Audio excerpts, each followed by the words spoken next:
waxaan dhexda kaga jirnaa xubintii xaaladda dalka waxaynu falanqeynaynaa arrimaha la xiriira waxda garsoorka dalka iyo weliba waxda fulinta ee dowladda ama garabka fulinta dowladda executive-ka loo yaqaano xiriir xumada u dhexeeya qayb dhexe ee barnaamijkeena ku guda jirnaa arrimo la xiriira martidayna Ismaaciil Caraale wuxuu aad inoogu faahfaahiyay saddexda garab ee dowladda say u kala madax banaan yihiin iyo weliba waajibaadka kala saaran iyo weliba dhankan waxda garsoorka iyo weliba waxda fulinta halka uu ka imaan karo madmadowgooda iyo weliba khilaafyada u dhexeyn kara waxa uuna mar soo hadal qaaday doorashadii 2017 waxaan rabaa inaan soo qabto David Maraga oo ah madaxii hore ee cadaaladda dalka xilli uu ku dhawaaqayay doorashadii 2017 dhacday in sidii la rabay aysan u dhicin isla mar ahaantaasina ay maxkamadda markaa go'aamisay inaysan waxba ka jirin. August 2017 was not conducted in accordance with the Constitution and the applicable law, rendering the declared results invalid, null, and void. Number two, David Maraga maalinkaasi marka uu ku dhawaaqay doorashadaas inay ahayd mid aan loo marin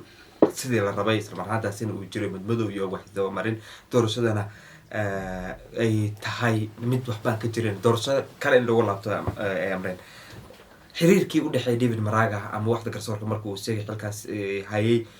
aad buu u xumaa dad fara badan waxa ay la xiriirinayaan go'aankaasi maxkamadda sare ay qaadatay ka gaartay ee go'aamisay arrintaasi maxaad ka leedahay adiga horta dadweynaha ama dadkaas waxyaalaha ma falanqeeyo siyaabo kala duwan ayay u arkaan wax kasta run ahaantii aniga ma aaminsani macnaha go'aanka ay qaadatay maxkamadda Supreme Court-ka oo Maraga u madax ka ah marka ayada in macnaha sababtii ay arrinta u sameysay ay tahay xiriir xumo u dhaxeeyo dawladda ama xisbiga marka talada hayay iyo garsoorka laakiin way ka noqon kartaa qeybo xiriir xumada u dhaxeeyo marka laakiin muhiimadda meeshan waxa weeye maxkamadaha shaqo bay leeyihiin oo loo dhiibtay oo sharciga u baneeyay shaqadooda ayada markay gutaan marno sidaad rabtay ku noqoni marno si aadan rabin ayuu go'aanka noqon karaa marka mar walba oo maxkamadda ay go'aan qaadato ma aha in oo adiga go'aanka asaga hadduu adiga ka horjeedo oo sidii adiga aad wax u rabtay uu ku marin ma aha in la dhaho maxkamadda aniga dagaal igu wadi haddii marar badan waad aragtay doorasho badan baa soo dhacday oo maxkamadda la geeyay 2013kii iyo 2007kii intaba dadkii laga maxkamadda dhahday kiiskiina waxba kama jiro sidii 2013 oo kale markii Raila Odinga uu tagay maxkamadda Supreme Court-ka oo ninkii marka ayada Chief Justice-ka u ahaa Mutunga wuxuu sheegay doorashada si sax inay ku dhacday dadkii arrinta ayada ka xumaaday oo laga guuleystay kiiskaas uu kamid yahay Raila Odinga iyo xulafadiisa iyo intii kale oo dadweynaha nin walba fikirkiisa qaba waxay dhahayeen mid sax macnaha mid cadaalad ma ahayn sax ma ahayn ma fiicnaan so tanno taasoo kale la mid tahay ma aha kelito in ay dagaal dawladda iyo u dhaxayso maxkamadaha ay ahaayeen waxay ku xiran tahay maxkamad markay go'aaminayso waxay raacaysaa maaragtay dooda la soo hordhigay doodaasoo laga doodo labada dhinac oo soo bandhigaan nin walba wixii caddayn ama maaragtay iyo beenayn u hayo arrinta ayada laga doodayo marka maxkamadda arrintaas ay qiimeynaysaa go'aan bay kasoo saaraysaa go'aanka asaga ay kasoo saartay qasab ma aha inuu adigana kaa farxiyo qof walbana ka farxiyo Soomaaliga waxay ku imaadaa gari loonin kama qosliso marka saas darteed aniga waxaan aaminsanahay maadaama uu hal nin ahayn go'aanka qofka qaatay oo toddoba jaajay ahayn inkastoo mid uu ka qayb qaadanin lix iyo laba ka qayb qaadanin may 6 bay ahayn soo lix ay ahayn laba ka qayb qaadanin afarna lix ay ahay may toddoba way caadi mid ma joogin lix baa ka qayb qaatay labana way ka aamusay labana way afarna way isku raacday so intaas is raacday go'aankooda un baa noqonaya the majority so uma arki sababta inay tahay ninka Maraga oo ka ka argoosanaya ama doonaya dowladda dhibaato ay horaan u maraysa inuu ka xumeeyo laakiin waa fikrad dadweyne badan qabaan mana lama dhihi karo maxay u qabaan dadkaas fikradda go-aankaasi kadib dowladda siba madaxweynaha haatan xilka haya aada buu uga corooday waxaana jirta oraah aan baxday uu yiri oo ah in garsoorka ama maxkamadaha dalka dib u eegis uu ku sameyn doono codkaasi haddaan soo qabto. And I have always said, we have a problem with our judiciary, but regardless, we respect, but we shall revisit. We shall respect, but we shall revisit this agenda. Oh yes, we shall. First and foremost, codkaasi dhegeysi aad maqlaysaan madaxweynaha dalka Uhuru Kenyatta sanadii 2017 ayuu hadaladaasi u jeediyay qaybi ugu dambeeyay ayaan ka doonaya waan xishmaynaynaa go-aanka aad gaarteen laakiin dib baan idiin milicsan doonaa. waxaan leeyahay xiriirkii David Maraga ama maxkamadaha dalka iyo weli madaxweynaha dowladda madaxweynaha u weyn executive-ka halka ayuu kasoo qurmooday. madaxweynahan hadaladaasi waa uu ka dhabeeyay oo inuu milicsi ku sameeyo garsoorka dalka dad ba sidaasi aaminsan. adiga Ismaaciil ahaan sidoo u aragtay arrimahaasi madaxweynaha hadalkaas ma ka dhabeeyay ama maalinka uu xanaaqsanaa hadallo iska dhahay oo maxaa dhihi kartaa? horta qofkii war ku hadlo go-aanku ka wato iyo siduu u fulinayo isagay u taala sax oo qof maanta dhihi karo arrinta uu ka dhabeeyay sidaas uu ka watay ma jiro macnaha aniga hadda ma dhihi karo sax laakiin haddii la raaco habhadleedka iyo siduu u hadlayo iyo sidii macnaha ka muuqatay nin ka caraysan go-aanka asaga oona aaminsan inay maaragtay maxkamadda ay xaqdarra isaga ku samaysay ayuu macnaha hadalkiisa ayaa laga dareemaya maadaama uu yahay nin awood la haystano dee awoodda siyaabo badan oo isticmaali kartaa jirtaa ma aha inaad directly ama si toos ah aad u isticmaasho oo maaragtay dadkii ama aad disho ama aad qabato ama aad xirxirto siyaabo badan oo isticmaali karta soo awooddiisa maadaama uu yahay madaxweynihii waddanka maxkamaddana actually markii si qaab loo fiiriyo madaxweynaha sharciga wuxuu qoraya inuu yahay madaxweynaha dowladdina waan sheegnay waa 3 garabka fulinta garabka garsoorka iyo garabka baarlamaanka ama sharci dejinta so haddii si loo fiiriyo ideologically ama theoretically asagaa weli madaxweyne u ah maaragtay weli u ah madax maxkamadaha runta markii laga hadlo xagga sharciga markii la fiiriyo waayo hataa judgeka ama supreme court judges iyo chief justice markii la shaqada la siiyo ninka shaqada siinayo oo saxiixayo xanshidiisa waa isaga laakiin taas waa ceremonial waa fahansanahay laakiin macnaha waxaan ku yidhi theoretically he is the head of the government and the government waxay kamid way isku wada macnaha 3 qayb hadda aan ku sheegay ka tirsan tahay mar haddii head of government aad tahay waad u macnaha waxaad head u tahay all government soo maha inkastoo nin walba shaqadiisa gaar looga dhigay sida maxkamadda ay u madax bannaan tahay baarlamaanka u madax bannaan yahay executive u madax bannaan yahay marka waan dhihi karnaa awooddiisa madaxweyne maadaama uu ka xanaaqay arrinta ayada ama uuba aaminsan yahay siduu u hadlayo in maxkamadda ay tahay meel quruntay oo sharci darra iyo wax walba marinayso oo dowladda kasoo horjeedo waxaa macquul ah in uu maaragtay uu arrinta ayada uu meelmariyo okay laakiin lama dhihi karo si toos ayuu u ombaaray hagaaga muddadii Maraga arrimo fara badan baa dhacay go'aamo fara badan maxkamadaha ay soo saareen aan loo hoggaansaminayay jirta Maraga arrimo fara badan oo xushmad darro lagu sameeyay ayuu sheegay taasoo keentay markii dambe inuu yiraahdo xafladaha qaran ee dhacaya kuwan raban waan tagaya kuwa kalena ma tagay maadaama aan imaantikayga ama ka qaybgalkayga sidii la rabay aanan loo qiraynin arrimo fara badan buu ka hadlay waxa uu ka hadlay dhaqaale dara waxda garsoorka haysatay iyo weliba in dhaqaalaha lagu yareeyo arrimahaas iyadana ka waran way jirtaa arrinta ayada markii lagula dagaalayo dowladda ay doonayso inay macnaha kula dagaasho ma aha madaxweynaha inuu si toos ku abaaro waa saan ku sheegay dowladda waxay qabtaa hay-ado badan laamo fara badan waxaa laga yaabaa hataa waxyaalo qaar oo qabsanayo lagu sameynayo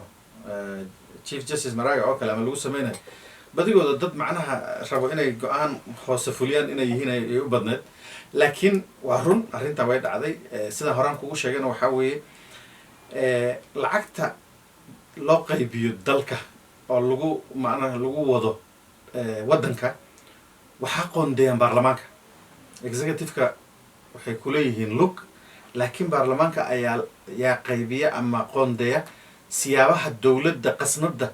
usoo dhacdo sida loo isticmaala marka haddii niri baarlamaanku waa madax bannaan yahay judiciaryadana way madax bannaan tahay fulintana way madax bannaan tahay macnaha soo isweydiin ma u baahno in lais weydiiyo sababta baarlamaanka ama ay ugu yaraynayaan lacagta ama budgetkii ay la imaadeen in ay mar walba meel hoose ay macnaha qeyb hoose ay siiyaan maxkamadaha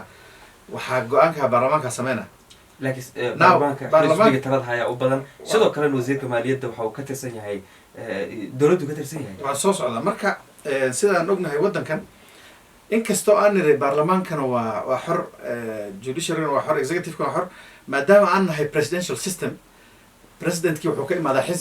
xisbiga isaga ahaa oo talada hayo ayaa aqlabiyadda baarlamaanka kule awoodda waxmarinta iyo waxdiidka iyo meeshii lacag la gelinayo iyo la gelinaynin macnaha isaga xisbiga iskale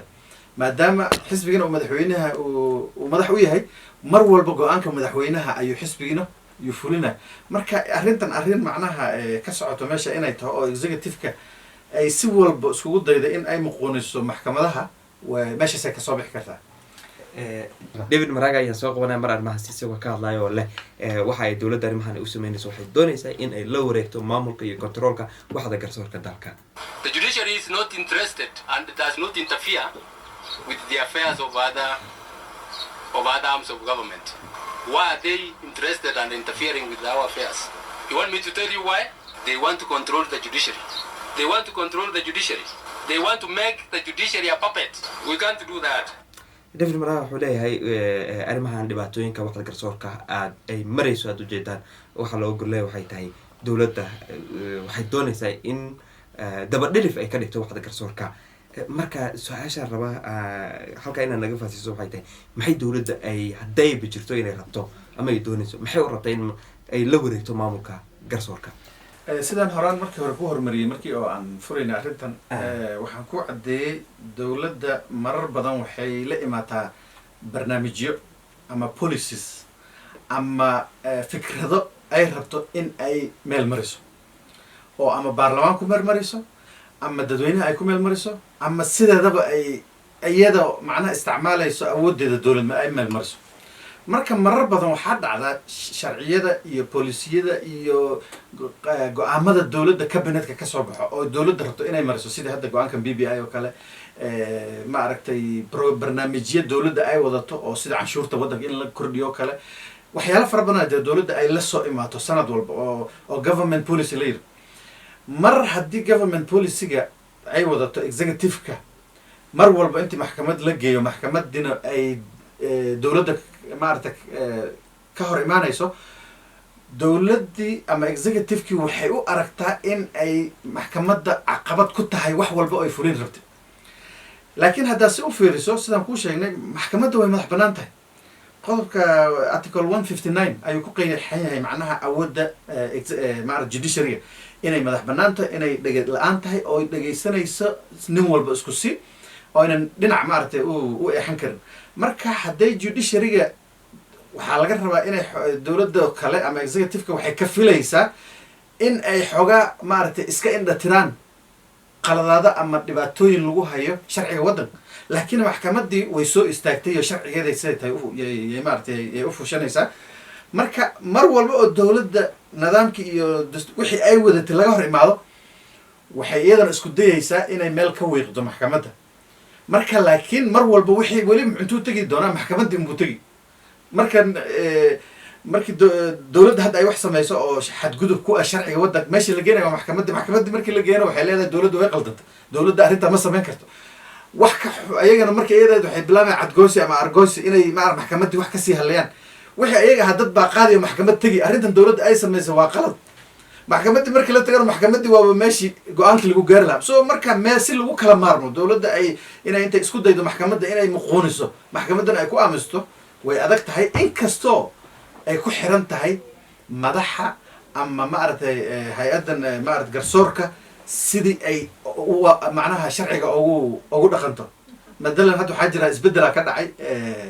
chief justice maraga waa la bedelay uu retire gareey waxaa la wareegtay madaxtinimadii justice Martha Koome xiriirka iyada iyo madaxweynaha ama sidii ayada laga yaabo inay oola dhaqanto dowladda xiriir shakhsiyaad waay ma aha xiriirkii inay sharciga ay dulmarto ama ay dhinac ka marto marka waxyaala waxaa jira la dhaho personality clashes dad aaban maaragtay sinaba isku marinba waxaa laga yaabaa inay jirta xiriir xumo shakhsiyaad u dhexeeya madaxweynaha iyo Maraga laakiin aniga ilaa hadda wax qalad oo maxkamadda ka soo baxday oo dowladda ay kaga hor imaadsan tahay ma arkin oon ka ahayn in ay sharciga waddanka sidii loogu talagalay ay u caddeeyaan mar walbana u qeexaan constitutionka waddankana ay raaceen marka kulli baan waxaan u arkaa executive-ka inuu gacan macnaha waxaa la dhaho high handedness uu ku sameynayo gacan dhaaf uu ku sameyn uu doonayo inuu ku sameeyo maxaa la dhahay judiciary marka garsoorka waxaad i weydiisay maxaad u malaynaysaa arrintan inay dowladda mar walba barnaamij ay wadataa barnaamijkay wadato waxay rabtaa shar iyo sanba inuu u maro mar walba oo laga hor imaadana waxay isku daydaa ciddii ka hor imaato inay la dagaalanto ama ay khatar geliso ama ay maaragtay ay u adeegsato maaragtay awood waxaa jiray intuu Maraga joogay 2018 waxda adeeg garsoorka dalka Judiciary Service Commission in 41 garsoore ay usoo magacaabeen maxkamadaha kala duwan dalka muddo 2 sano oo kale ay qaatay madaxweynaha inuu listkaasi uu kusoo magacaabo taa oo xareer marsan sharciga dalka David Maraga mar fara badan uu isku dayay uu ka calaalay garsoorayaashaasi in maxkamadaha dalka looga baahan yahay si loo dedejiyo howlaha maxkamadaha kiisaska faraha badan ee backlog maxkamadaha ku noqday loo fududeeyo maysan dhicin Maraga 15 bishii koowaad meelaha oo kale ayay xilkiisu ku ekaa xafiisku ka baxay Martha Koome ayaa la doortay la soo magacaabay Martha Koome markaa xafiiska sana ula wareegtay 34 garsoore ayaa la soo magacaabay 6 ayuuna madaxweynaha uu ka reebay listigaasi isagoo leh waxaa jira aan ku haysanaa arrimo la xiriir dhanka anshaxooday taa iyana madaxweynaha ma ku saxan yahay ma ku qaldan yahay Maraga waxaa la sheegay dhowr jeer in la yiri 6dan qof tira ayaa laga reebay inta kale lagu magacaabay uu diiday iyana maxaad naga fahansiin kartaa sidaan hore kugu sheegay way dhici kartaa macnaha waxaa la personality clashes macnaha madaxweynaha iyo Maraga inay si toos waxbaba dhexmari karin oo xagga shakhsiyaadka xagga sharciga markii laga baxo horta madaxweynaha sharciga waddanka siduu qorayo JSC ayaa u xil saaran soo xulista soo maaragtay garsoorayaasha iyo magacaabista markii ay shaqada soo qabsadaan sidii markii hadda Chief Justice Koome la soo magacaabay intaasoo qof soo apply gareysay ayagaa shortlist gareeyeen ayagaa interview gareeyeen qofkii ay u arkeen in uu marka ayada meeshii u qalmo ayay madaxweynaha u gudbeen madaxweynihina wuu magacaabay sharciga waddanka waa saas madaxweynaha awood uma laha uu ku diido ama uu kala xusho dadka loo geey oo JSC soo magacaabtay sharcigu qorayo inuu maaragtay kala xusho ama uu dhaho kuwana waa magacaabi kuwana ma rabo kana waan rabaa kana sababta u weyn oo loo sameeyey JSC waxay ahayd in laga saaro meesha nin jeclaysi oo dowladda ay samayso in madaxweyne kastoo imaado hadduu maaragtay judge-ka asaga uu rabo xaakinka asaga uu rabo uu dhaho kana meesha geysanaya kanna ma geynayo lama geynayo kii uu arko inuu dowladda go-aamadeeda uu fulinaynin wuxuu dhihi karaa lama hor uma soconayo marka si meesha looga saaro arrinta ayada ayaa loo sameeyey waaxda maaragtay JSC da layidhaho Judicial Service Commission oo shaqadeeda ay tahay shaqo ka madax bannaan cid walba oo ah inay iyaga soo xulaan soona magacaabaan qofkii ama jaajiyaasha ay u arkaan inay waddanka ay maaragtay waxyaalihii laga rabo dhan ay keeneen marka haddii jirto judge ama xaakin lagu tuhunsan yaho waxyaalo anshax xumo waxay ahayd markuu socday processka interviewga iyo shortlisting iyo maaragtay shaqada la wareysanaya in dowladda ay la wadaagto waaxda ayada waxyaabaha lagu haysto dadkani oo ay dhahaan ninkan iyo ninkan iyo ninkan waxyaalahan oo maaragtay musuq baa iyo faraha kula jira anshax xumo ku jira kan way si marka ayada intay dib loo baaro because JSC nafteeda warkaas iskama qaadanayso waxay sameynaysaa their own investigation way fiirinayaan arrinta inay jirto ama keeskan inuu jiro kadib qofkii asagaha waxay dhihi karaan macnaha hor uma soconaysid waayo ilaa magacaada maaragtay aad ka saarto dhibaatadan lagu sheegayo ilaa isa soo daahiriso hor uma soconaysid marka hadday dhab tahay in raggan wax lagu haysto ama raggan iyo dumarkan laleeyahay maxkamadda loo diiday sharciyada hadday jirto waxay ahayd in lala wadaago waaxda ayada waxa dambiilaasha lagu haysto because waxyaabaha ugu weyn oo cadaaladda adduunka dhan waxaa weeye everybody must be heard qof walba markii wax lagu eeday waa in lagu dhegeysto hagaag David Maraga marar fara badan buu madaxweynaha ugu baaqay in uu soo magacaabo garsoorayaashaasi